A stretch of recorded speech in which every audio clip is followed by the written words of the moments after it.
Барлықтарыңызға сәлем. Бұйымның тігілуі мен ыңғайлылығы көп жағдайда матаның құрамына байланысты. Киім үшін шығарылатын маталардың құрамында 1, 2, 3, 4 және тағы басқа компоненттерден тұрады. Сапалы маталардың гигиеналығы, тозуға төзімділігі, ауа өткізгіштігі, экономдылығы қамтамасыз етіледі. Өкінішке орай, мата таңдағанда құрамы дұрыс көрсетілмейді. Сондықтан матаны сыртқы түріне көзбен көру, түйсіну, жандыру, иісін сезу арқылы анықтап білуге болады. Матаның құрамын анықтағанда ең алдымен түсіне, жылтырына, тығыздығына, қыртыстанғыштығына назар аудару керек.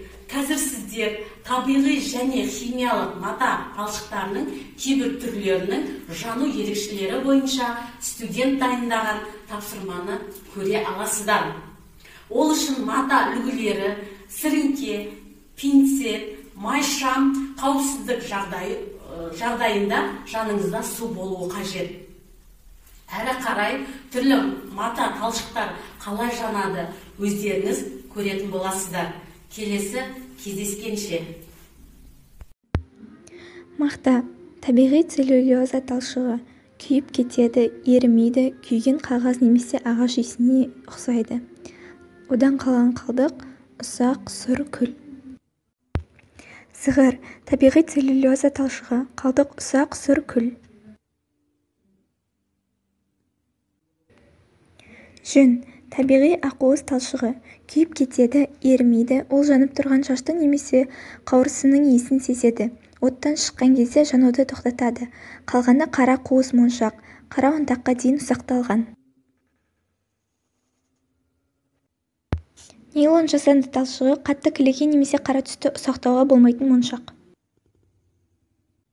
Полиэфир жасанды талшығы ыстықтан кішірейеді, ерейді, күйіп кетеді, тамшылай алады. Акриль жасанды талшық ыстықтан қысылады, ерейді және күйіп кетеді, жанған кезде шаршайды, өткір, иісті. Ацетаттың жасанды талшығы ыстықтан қысылып, ерейді және күйіп кетеді. Қалдық қатты қара моншақ болуы мүмкін. Талшық ұзын, жұқа және жіп секілді материал. Талшықтар майысқақ болғандықтан олардың ерілген жіпке айналдырып маталар жасауға болады. Жібек құртының пілләсінен өндіріліп, тоқыма мата өнеркәсібіне пайдаланатын табиғи талшық. Кендір және кендір тәрізді өсімдіктер талшығынан тоқылатын мата. Кендір мата өндіруде жіп және жасанды талшықтар